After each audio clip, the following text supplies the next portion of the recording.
Eu preciso aprender um pouco aqui. Eu preciso aprender um pouco ali. Eu preciso aprender mais de Deus, porque Ele é quem cuida de mim. Se uma porta se fecha aqui, outras portas se abrem ali. Eu preciso aprender mais de Deus, porque Ele é quem cuida de mim. Deus cuida de mim. Deus cuida de mim. Na sombra das suas asas, Deus cuida de mim. Eu amo a sua casa e não ando sozinho. Não estou sozinho, pois sei. Deus cuida de mim. Deus cuida de mim. Na sombra das suas asas, Deus cuida de mim.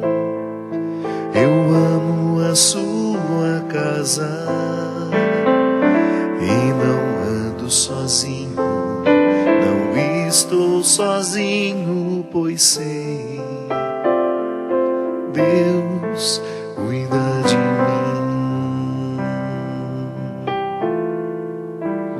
Se na vida não tem direção, é preciso tomar decisão. Eu sei que existe alguém que me ama, Ele quer me dar a mão. Se uma porta se fecha aqui, outras portas se abrem ali.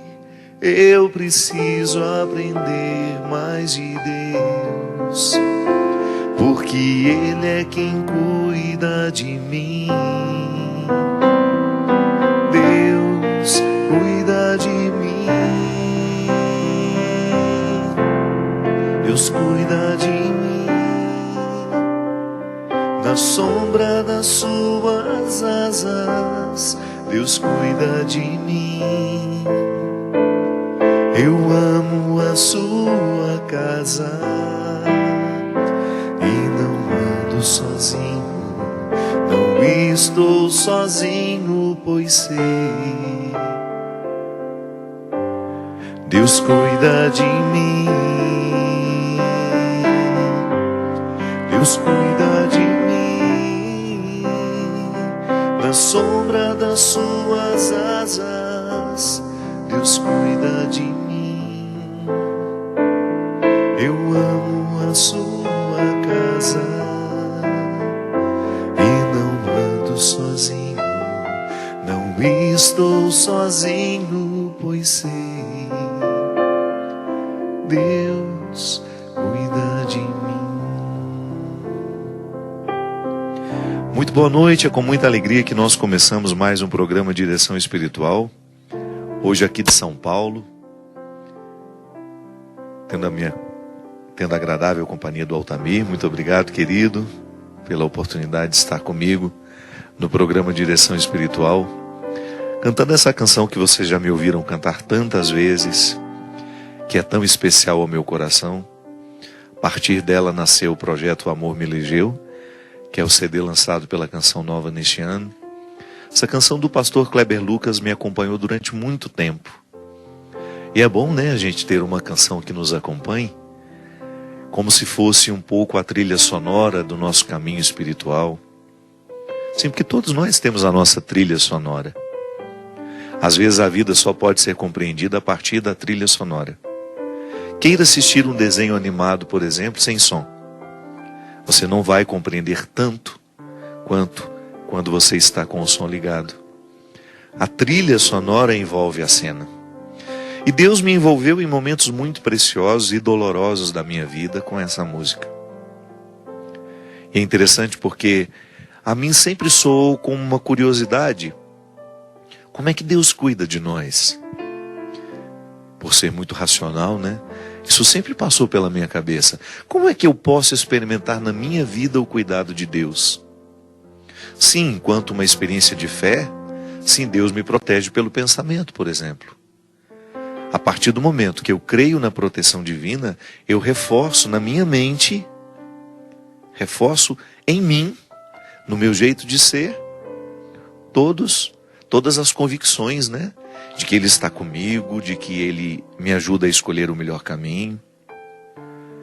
Aliás, eu ando pensando que a proteção que nos chega através da maneira como nós pensamos é uma das mais eficazes de todas as formas como Deus nos protege. Porque é a maneira como eu penso que transforma o meu jeito de ser. Por exemplo, se eu sou um homem justo, se penso a partir da justiça, Deus me protege de ir para a cadeia. Porque eu não vou querer cometer injustiça.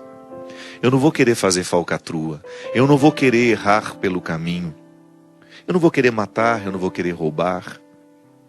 Eu não vou querer fraudar pessoas. Por quê? Porque a minha fé moldou o meu jeito de pensar. Então Deus nos protege pelo nosso pensamento. Isso é fantástico. Aliás, eu creio que esta seja uma forma muito elaborada de compreender a espiritualidade. Porque às vezes nós podemos ter uma visão mágica do cuidado de Deus na nossa vida, né? Claro, eu nunca fecho o espaço do sobrenatural.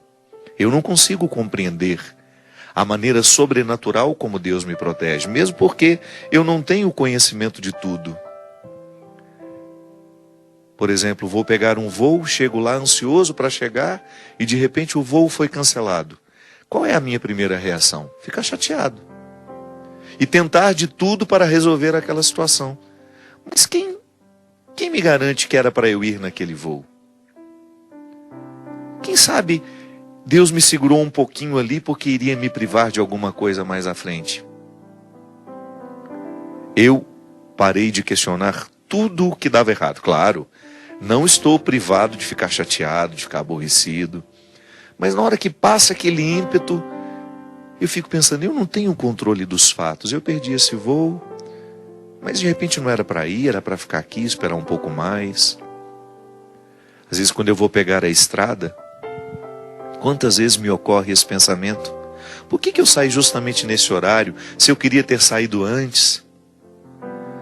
Às vezes eu penso que Deus tem a sua maneira sobrenatural de nos proteger, e nós nunca vamos ter acesso a esse conhecimento. Por quê? Porque é sobrenatural. Sobre o natural. Está além daquilo que eu posso compreender. Está além da minha capacidade de raciocinar. Está além da minha capacidade de sentir. Então tudo bem.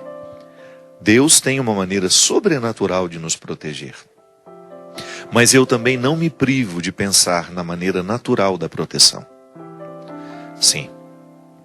Se Deus me protege de forma sobrenatural, Ele também me protege de forma natural, que são as instâncias humanas, que passam pelas nossas escolhas.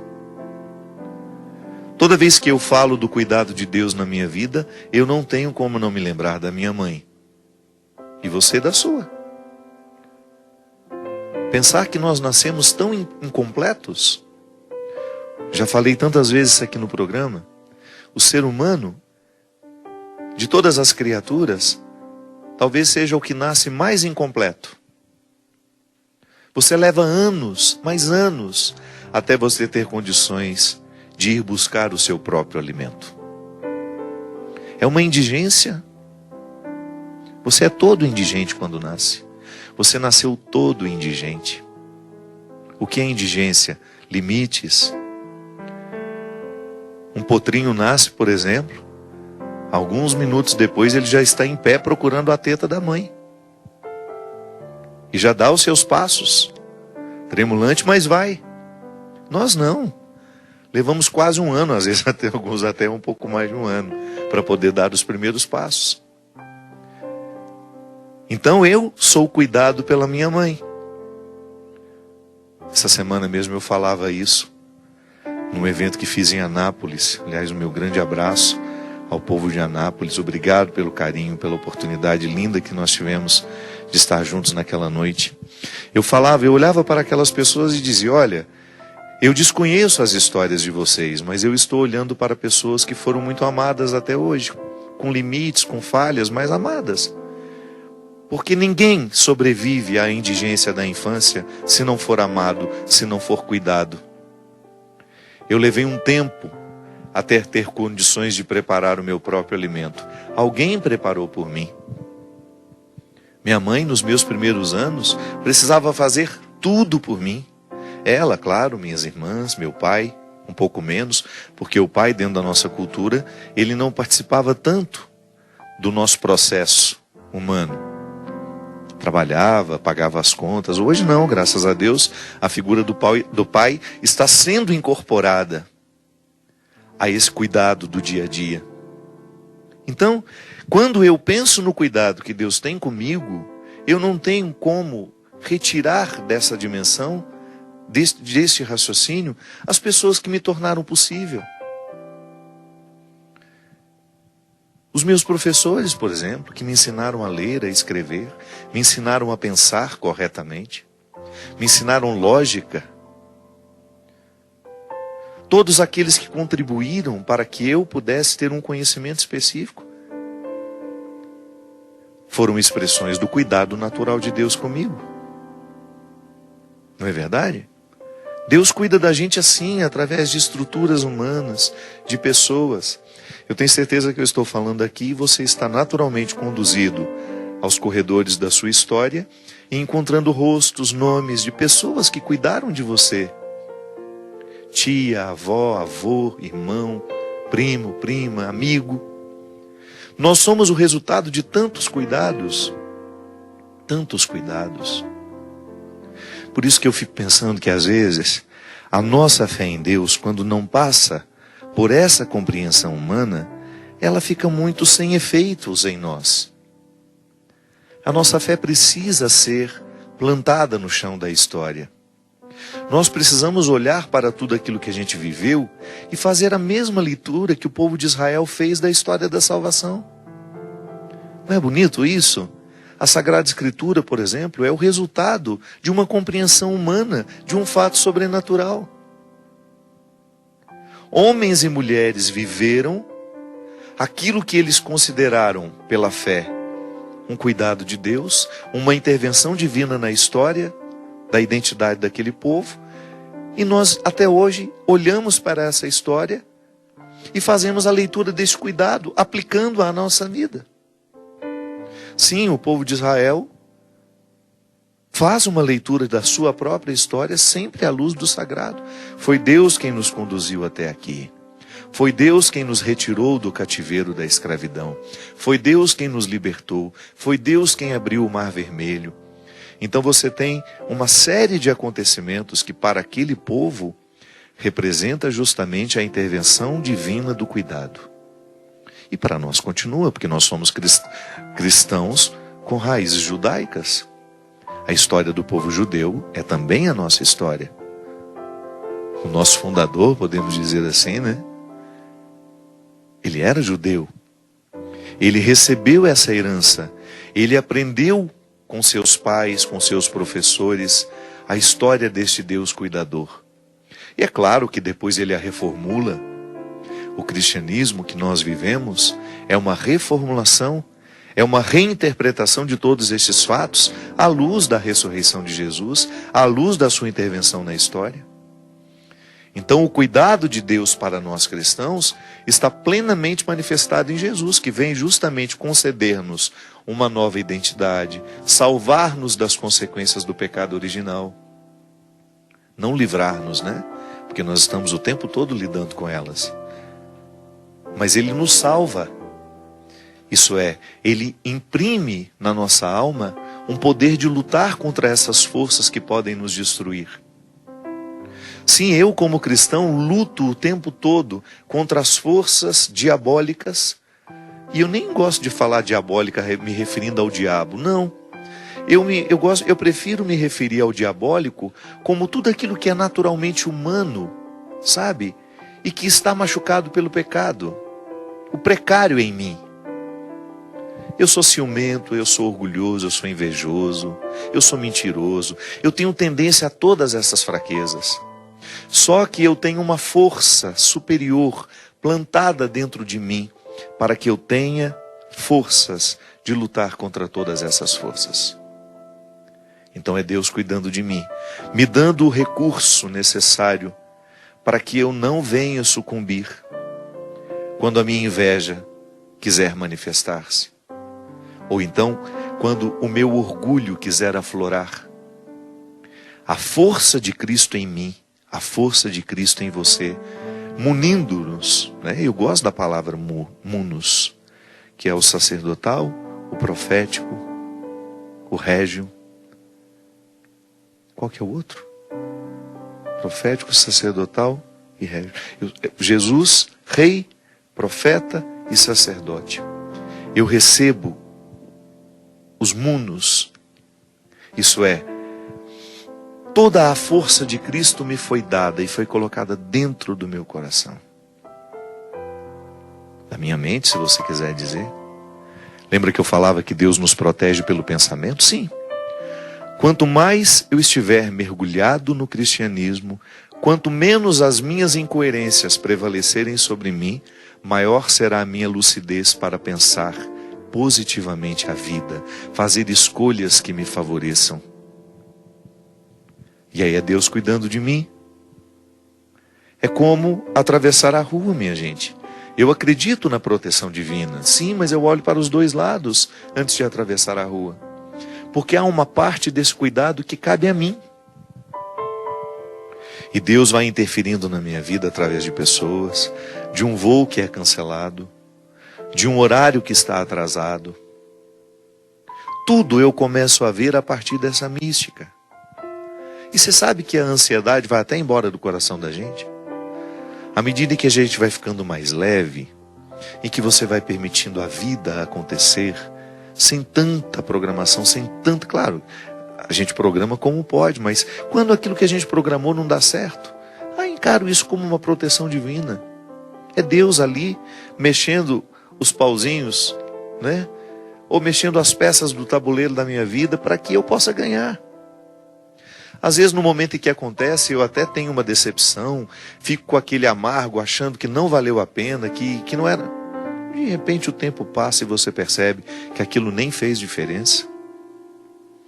Sim, Deus cuida de nós assim, através de forças sobrenaturais que nós não podemos dizer nem controlar, muito menos explicar, mas também através do natural da vida. Por exemplo, esse programa de direção espiritual que há tanto tempo já faz parte da grade da Canção Nova, ele não tem outro desejo senão fortalecer na mente das pessoas, no coração das pessoas, a certeza de que Deus cuida de nós. E como? Já que esse é um programa de reflexão, não há uma maneira mais eficaz de crescer no cristianismo senão refletindo. Colocando-nos diante da palavra do Senhor, confrontando-nos com coragem, perguntando-nos se nós estamos vivendo de acordo com aquilo que nos propõe a palavra. Se nós estamos fazendo escolhas saudáveis para a nossa vida, se nós estamos cuidando do nosso corpo, do nosso espírito, conforme a todo cristão, conforme convém cuidar todo cristão. E se Deus está cuidando de mim aqui, porque à medida em que eu vou me libertando dos meus preconceitos, que eu vou me libertando daquela mentalidade doente, Deus vai tendo mais oportunidade de agir em mim. Escreva isso que eu estou dizendo. A ignorância é um empecilho para a ação de Deus em nós. Pode observar. Quando uma pessoa é ignorante em relação à saúde, você explica para ela que ela precisa comer um pouco melhor, que ela não pode ingerir tanto sal. O ignorante... Nem termina de ouvir o que a gente está falando. O ignorante, quando a gente fala, você precisa fazer uma atividade física, porque o corpo necessita da atividade física para ele metabolizar melhor, né? O que é o metabolismo? É o movimento da vida no corpo, das células. Aí o ignorante imediato, não, já reclama e não quer isso para mim. Esse vai morrer mais cedo, possivelmente, por causa da ignorância. Check-up. Eu sei que às vezes por questões financeiras, nem sempre nós podemos fazer o nosso check-up regularmente. Mas eu tenho os meus vizinhos pobres lá em casa, por exemplo, que vão aos postinhos, que fazem aquele protocolo todo e vão fazendo os exames à medida que pode.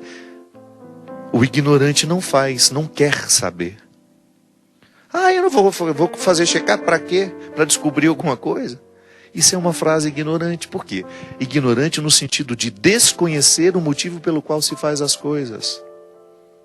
Sim, se tiver que descobrir, que descubra na hora do tratamento. É muito mais inteligente. É muito mais inteligente você investigar a sua saúde para poder fazer alguma coisa de positivo caso tenha alguma irregularidade. Não é nada inteligente da nossa parte acumular doenças sem saber que estamos acumulando pelo simples fato de não termos investigado. Então Deus cuida de mim sim quando eu procuro um médico, quando eu vou atrás de um recurso, quando eu faço um exame de sangue, quando eu faço uma radiografia, quando faço uma ultrassonografia, ou então quando eu procuro um médico por causa de um incômodo que eu tenho. Às vezes eu vejo pessoas convivendo anos com incômodos físicos. E quando já não tem mais como suportar, porque se tornou insuportável, vai lá, descobre doenças gravíssimas. E o médico fala, quanto tempo a senhora sente isso? Quanto tempo o senhor sente isso? Muitos anos, doutor. Por que não procurou antes? Dependendo do horário que nós vamos, do momento em que nós vamos, dá para fazer, dá para ficar curado. A medicina está aí, é Deus cuidando de nós através dos médicos. Agora, Deus não vai entrar dentro da sua casa, pôr você dentro do carro, ou dentro da maca, em cima da maca, e levar você para fazer um exame, não vai. Deus não vai colocar você em cima da esteira para poder emagrecer um pouco, para perder um pouco de calorias, para poder amenizar os pesos que vão para o coração. Deus não vai mexer no seu prato, Ele não vai lá mudar a sua alimentação, não. É você que conscientemente tem que fazer isso. Agora, Deus pode mexer no prato do seu filho, porque você é pai e você é mãe, e ensina desde pequeno a comer mais corretamente. Aí sim, Deus vai interferir na vida do filho através do cuidado da mãe. Eu sempre, quando olho para os distúrbios alimentares, eu gosto muito de ver um programa de televisão que chama Quilos Mortais. Vocês já assistiram? Passa no Discovery Health. E tem em outros canais também passa. O programa passa. E ali eu fico vendo uma pessoa que chega a 380 quilos, a 400 quilos. Já vi casos assim. Meu Deus, essa pessoa não ficou assim da noite para o dia. E não se trata de culpabilizar ninguém, viu? Se trata de atribuir responsabilidades. Eu, por exemplo, se eu tenho um filho, e eu percebo que meu filho está com alguma disfunção, com alguma desordem na alimentação, eu preciso interferir. É minha autoridade, gente. Eu não posso fingir que eu não estou vendo. Nem tampouco posso ser eu um promotor de vida sem saúde. Se eu frito batata todos os dias, se tudo na minha casa é fritura, se tudo que eu ofereço para os meus filhos é gordo, açucarado, eu estou tendo uma parcela de responsabilidade na possível doença que aquela criança possa desenvolver por causa dos hábitos alimentares. Sim, então Deus cuida de nós quando Ele modifica a nossa atitude e a gente pensa, eu agora também vou modificar a atitude de quem está ao meu redor. Sabe aquela dorzinha que você sente, aquele incômodo que você sente? Dá um jeito de procurar, vai descobrir o que é, dá tempo ainda. Não seja descuidado com você, porque isso não tem absolutamente nenhuma coerência na vida de um cristão. Santo Antão, um dos primeiros místicos da nossa história, um dos homens que iniciou a vida monástica, que é justamente a vida retirada do mundo, e que nos inspira tanto até hoje, ele dizia que a vida espiritual, ela é vivida no corpo. Então, se eu quiser ter disciplina espiritual, eu preciso buscar a disciplina do corpo. Eu não posso separar, como algumas vezes a gente já viu no discurso religioso por aí, que cuidar do corpo não tem nada a ver com o cuidado da alma, que é vaidade. E às vezes a gente encontra pessoas que desprezam o corpo numa tentativa de valorizar a alma. Isso é absolutamente incoerente, porque é no corpo que eu experimento a alma. É uma unidade. Cuidar bem do corpo, estou cuidando da alma. Quem cuida bem da alma, cuida do corpo e vice-versa. Antão dizia, e por isso a experiência do deserto, que era a experiência da restrição, do despojamento, que quando nós exercitamos o corpo, nós ensinamos a alma as disciplinas. Eu sei que nós temos 1000 desculpas para não fazer uma atividade física, para comer errado. Eu sei que nós temos muitas desculpas, mas nós também temos muitas soluções. Eu levo a minha marmitinha sem vergonha por aí. Nenhum constrangimento em abrir dentro do avião, que só serve comida que não vale para nada. Eu não tenho o menor constrangimento de abrir a minha vasilhinha de inhame com um pedacinho de frango. Não tem nenhum problema. Não é comida chique, não. Pelo contrário. Comida saudável está muito próxima da simplicidade. Deixar de comer tanto pão de manhã. A gente se entope de farinhas de absorção muito rápida, o nosso organismo fica altamente contaminado, tóxico, intoxicado por tanto carboidrato que nós ingerimos, por tanta coisa açucarada que nós comemos. E a gente não entende que isso é um descuido, que reflete na minha espiritualidade.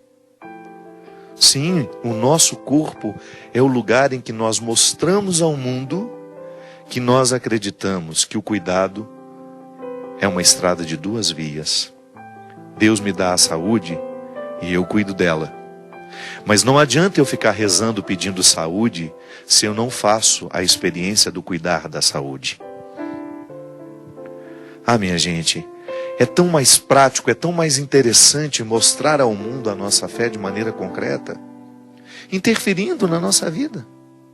Indo lá na despensa e vendo o que a gente compra para a gente comer aqui em casa. Isso aqui é saudável?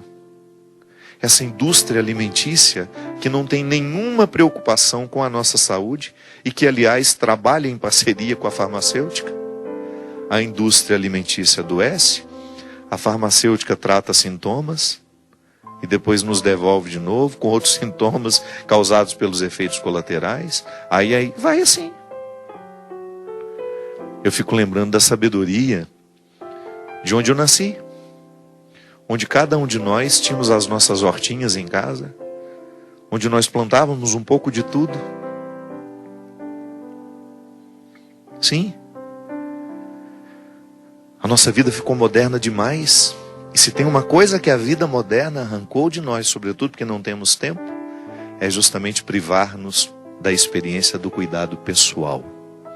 A gente não tem cuidado com a saúde, a gente não tem cuidado com o sono, a gente não tem cuidado com a alimentação, a gente não tem cuidado com as nossas emoções. Sim, porque aí vai virando uma bola de neve. A gente vai se descuidando de tudo, de tudo, de tudo, de tudo. Você começa a viver a sua experiência, a fazer a experiência de ser quem você é, toda no descuido.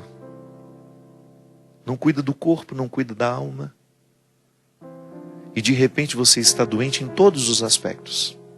Sim, porque os descuidos com a vida emocional e com a vida espiritual também nos adoecem. Os descuidos nos adoecem. Doenças emocionais, psíquicas, como eu tive no ano passado. Ou você acha que eu fiquei doente do nada? Não, é uma fatura que chega. Vá vivendo errado para ver. Vá vivendo no descuido para você ver. Da mesma forma como você pode desenvolver uma doença física, você também pode desenvolver uma doença emocional psíquica. Por que não estamos dando tempo a nós, ao nosso cuidado, tão necessário para o nosso bem-estar? Então Deus cuida de mim, Deus cuida de você, sim, de forma sobrenatural. Ele não muda de ideia. O cuidado dele está nos revestindo o tempo todo. Agora fique esperto, fique atento, porque esse cuidado sobrenatural só repercute, só de fato demonstra frutos, produz frutos, quando ele encontra o nosso agir cuidadoso. Nós vamos para um rápido intervalo e a gente volta já já com o programa. Estamos de volta com o programa Direção Espiritual. Muito obrigado a você que nos acompanha. Quero agradecer a toda a equipe de São Paulo que hoje nos recebe com tanto carinho. Meu querido diretor Marcelo, minha querida Bia, que vieram comigo hoje também. Estou muito cansado hoje, mas fiz questão, numa passagem por São Paulo, deixar o programa de quarta-feira. Já que hoje, neste momento em que vocês estão me vendo, eu estou num outro compromisso. Mas aqui estamos registrando este momento de encontro. Eu fiquei bom tempo sem peregrinar. Foi até uma opção minha mesmo. E agora, em outubro, nós vamos voltar. Então teremos uma peregrinação muito especial, que vai sair no dia 15 de outubro. Nós vamos fazer 3 países. Nós vamos fazer Portugal, Espanha e França. Nós vamos passar por Lisboa, claro, a capital portuguesa, que tanto tem atraído brasileiros, e com razão, uma cidade muito especial. Teremos momentos de espiritualidade muito, muito, muito especiais em Lisboa. Iremos para Fátima, viver o nosso retiro pessoal ali, né? Cada um a seu modo, claro, com as nossas celebrações. Aliás, todos os dias da nossa peregrinação nós temos celebração. Uma agradável convivência, procurando espiritualizar tudo aquilo que a gente faz, porque é o grande objetivo da peregrinação. Peregrinação com a obra de Maria, Canção Nova, não é turismo. Eu sempre gosto de fazer essa diferenciação. Se você quiser fazer turismo, não venha com a gente. Agora, se você quiser fazer uma viagem que vai te levar a lugares especiais e, ao mesmo tempo, lhe proporcionar fazer uma experiência de peregrino, que é justamente andar os caminhos de dentro, né? Eu sempre gosto de dizer, fazer essa comparação. O peregrino é aquele que anda por fora, claro que a gente anda muito, nós vamos a muitos lugares, mas enquanto andamos por fora, nós andamos também os caminhos de dentro, que são os caminhos da alma, do crescimento, através das homilias todos os dias, das celebrações, da convivência fraterna, que é sempre um ponto muito forte para nós. A gente faz questão de viver essa agradável convivência. Então nós sairemos no dia 15 de outubro, dá tempo de você se programar. Se você quiser dar um presente para sua mãe, presente especial. Outro dia, falando com um amigo meu, ele me ligou, Rodolfo, falou: padre, eu queria muito dar isso de presente para minha mãe, queria fazer essa viagem com ela. E aí eu falei para ele, né, do roteiro, e ele falou assim: olha, nem que eu tenha que comer pão com banana o resto do... Claro, um exagero, né? Mas eu quero realizar os sonhos da minha mãe. Eu acho bonito isso, sabe? Eu sou filho, e quem me dera eu pudesse levar a dona Ana comigo. Quem me dera, se ela não tivesse as limitações físicas que ela tem hoje, a dona Ana estaria comigo em todas as minhas viagens especiais, porque é o que a gente guarda da vida, né? Às vezes a gente fica lá economizando para isso, economizando para aquilo, e a vida está passando. De repente, enquanto sua mãe tem saúde, tem disposição de ir, tá certo que eu viajo com algumas senhorinhas que já têm muitas limitações, e mesmo assim elas não se prendem. Sabe, é especial a gente proporcionar a quem a gente ama, sobretudo uma viagem assim. Nós vamos passar por Fátima, Lourdes. Lourdes é um dos lugares mais especiais que eu já conheci na minha vida. Aliás, de todos os santuários marianos que eu conheço, Lourdes é o que mais me comove, mais me toca. Não sei explicar porquê. Mas se você tem a oportunidade de oferecer isso para sua mãe, se isso não vai fazer diferença no seu orçamento, a obra de Maria, Canção Nova, parcelam essas viagens, colocam um dólar bem mais baixo do que este que está atualmente.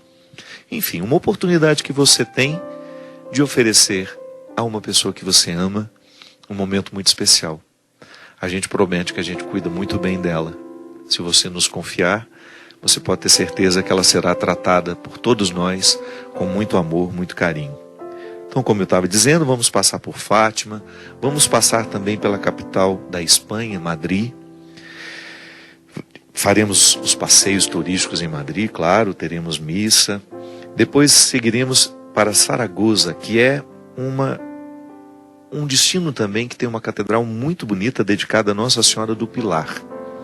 Saragoça fica à beira de um rio, é um lugar lindo, um santuário maravilhoso, um dos lugares mais bonitos que eu vi na Espanha. De Saragoça vamos passar pelos Pirineus, os Pirineus espanhóis e depois franceses, que é uma das paisagens mais bonitas que eu já vi na minha vida. Aliás, se eu pudesse eu moraria lá. Um lugar lindo, lindo, lindo, lindo. É quase que um dia para a gente poder fazer esse roteiro, passando pelos lugares, né? Por aquelas montanhas ainda, em alguns pontos com neve, muito bonito mesmo. E aí chegaremos à cidade de Lourdes, esse lugar de tantos milagres, de tantas bênçãos, de tantas alegrias. Participaremos de todas as atividades que a cidade nos oferece, aquela procissão linda dos doentes que à noite, as nossas missas também. De Lourdes nós vamos de trem, de TGV, vamos fazer um passeiozinho em Paris.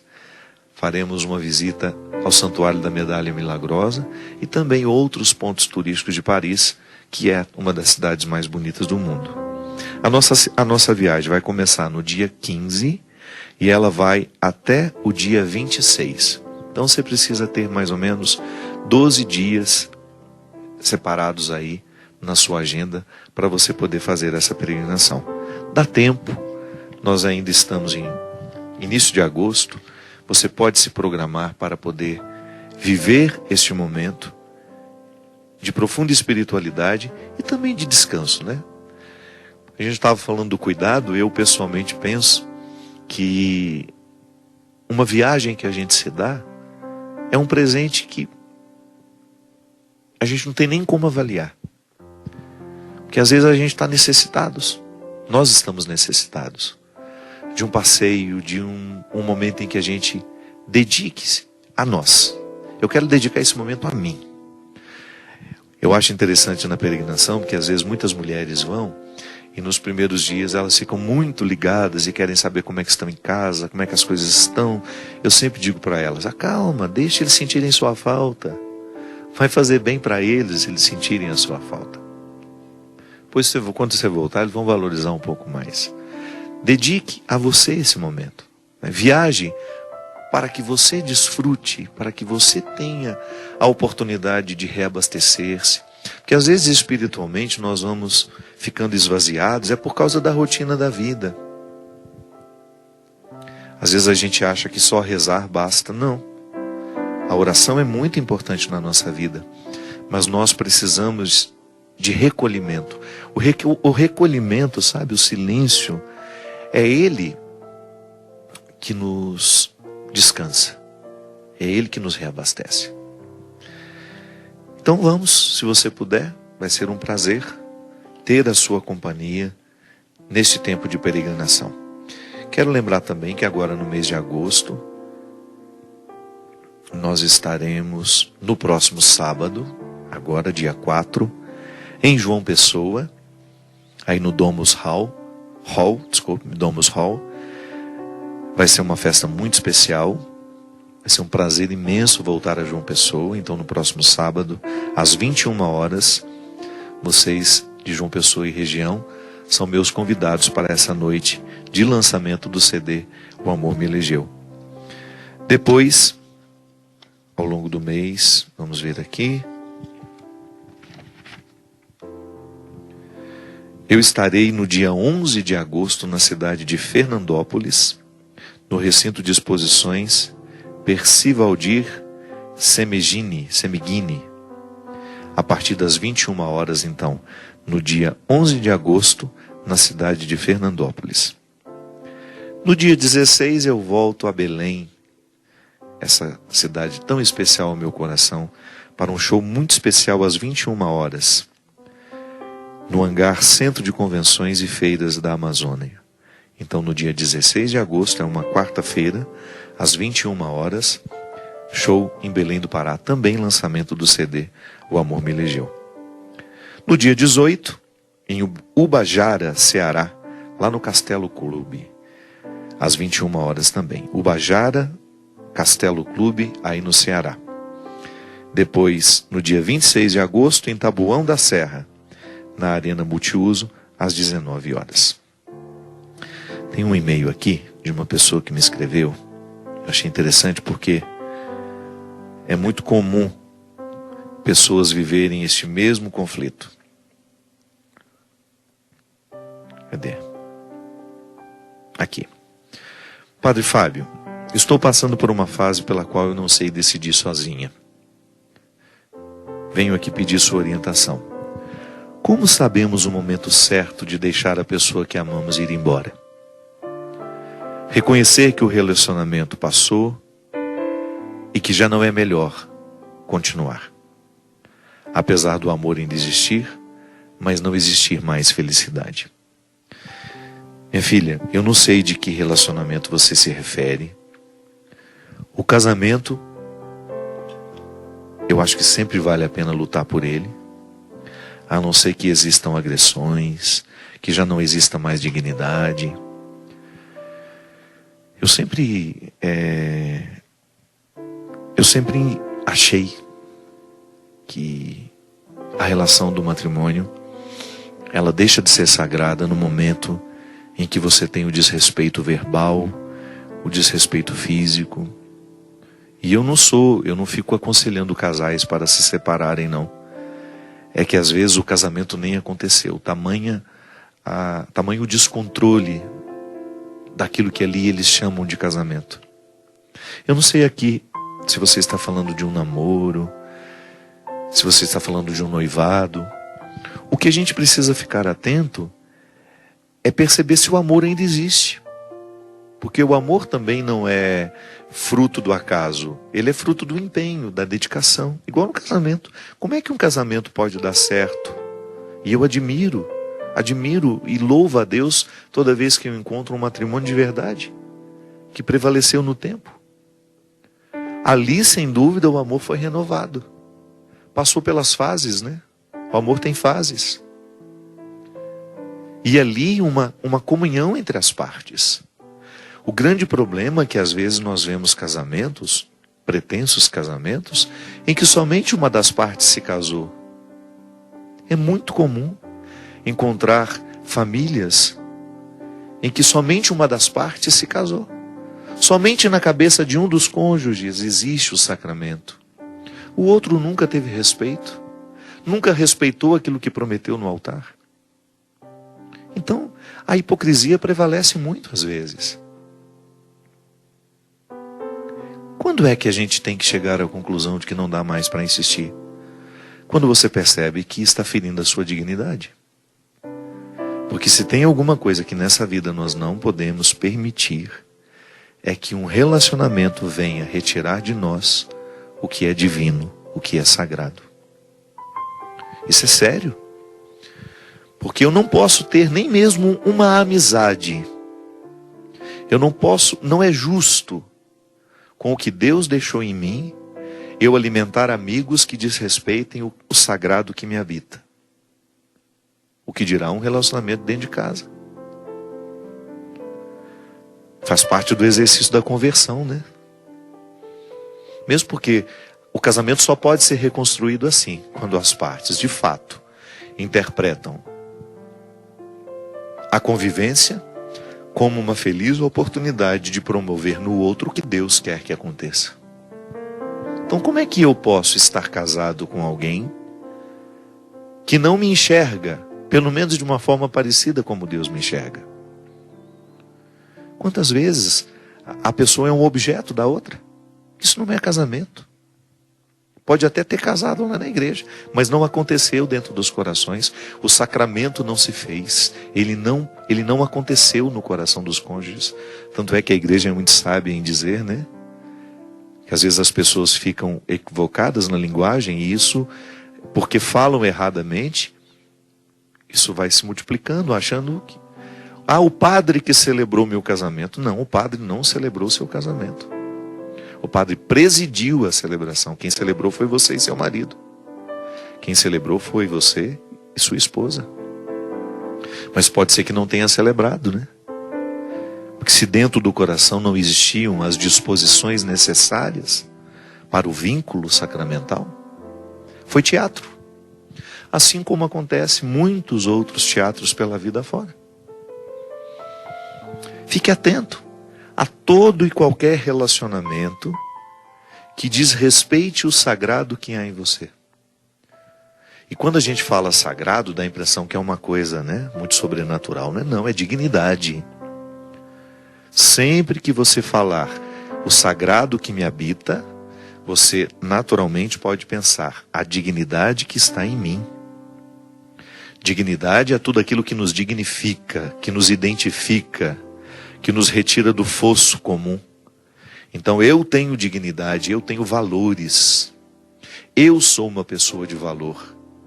Então, não é justo eu ter pessoas que me desvalorizem o tempo todo, que me joguem para baixo o tempo todo, que não tenham respeito pela minha história, que não tenha respeito pelas minhas lutas. Não é justo eu alimentar relacionamentos que não estejam de acordo com a vontade de Deus para mim. Sim, porque às vezes, em nome de Deus, nós vamos mantendo relacionamentos que são profundamente diabólicos, inclusive para os nossos filhos. É muito complexo, né? Porque dá a impressão que a gente está motivando a debandada. Não é isso não. É um pensar anterior. Eu não estou falando nem para separar, nem para ficar. Eu estou convidando você a refletir os vínculos que você tem para identificar se esses vínculos são de fato promotores de dignidade.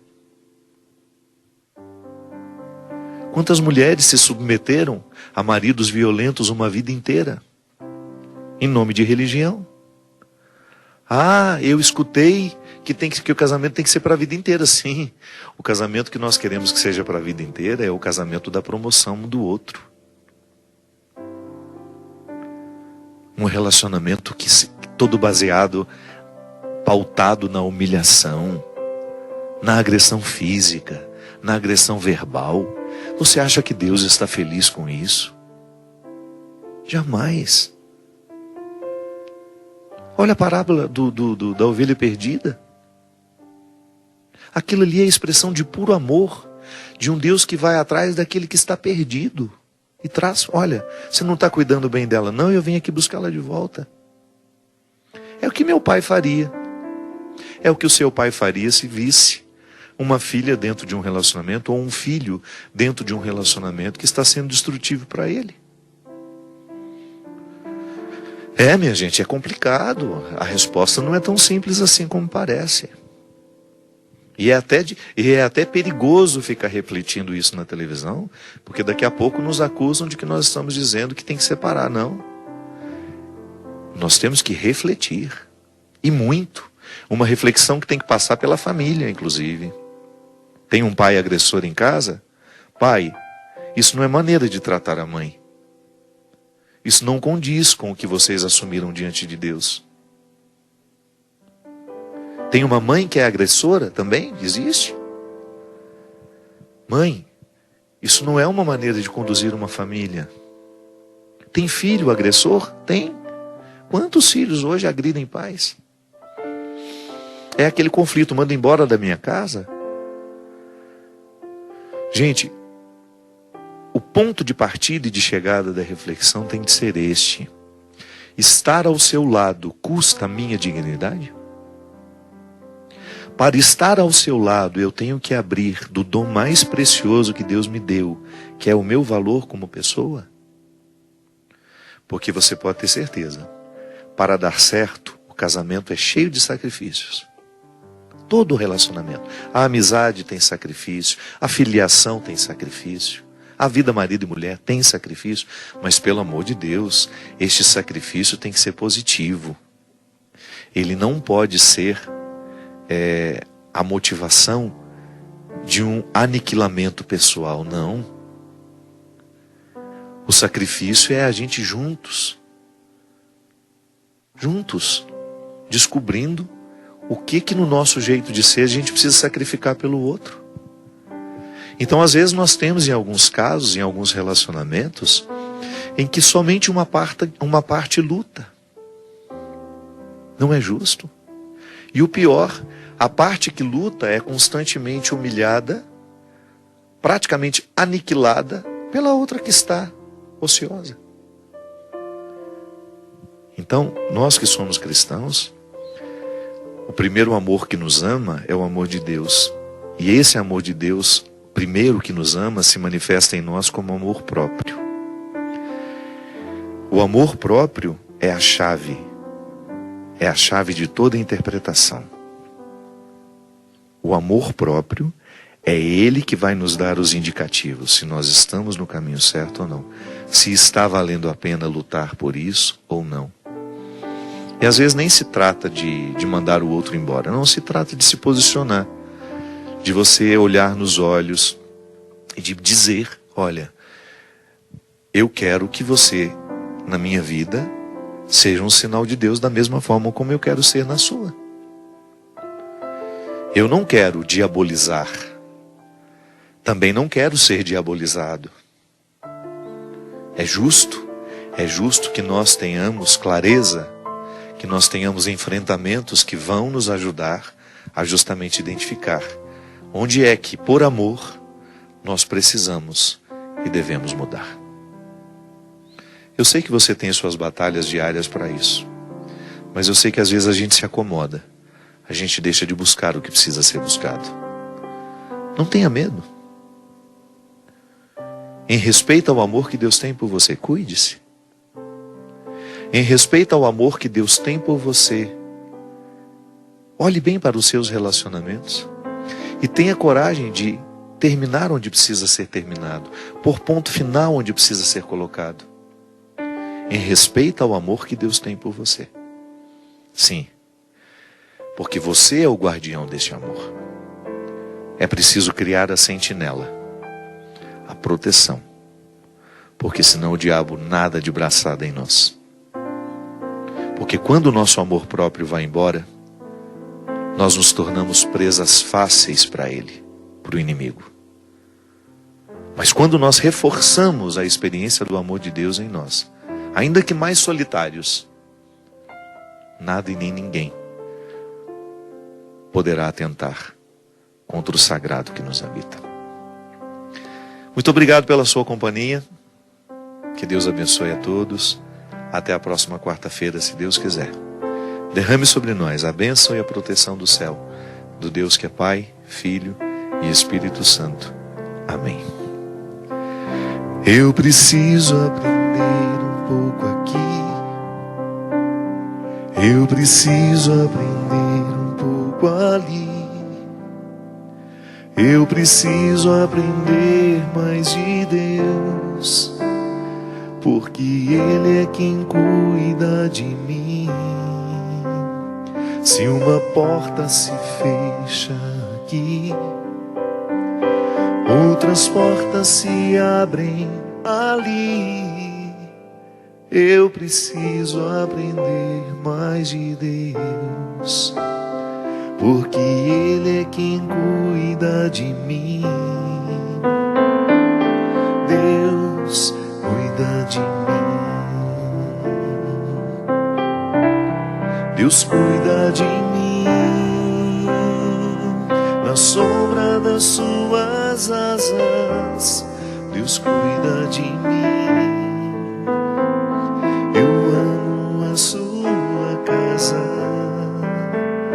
e não ando sozinho.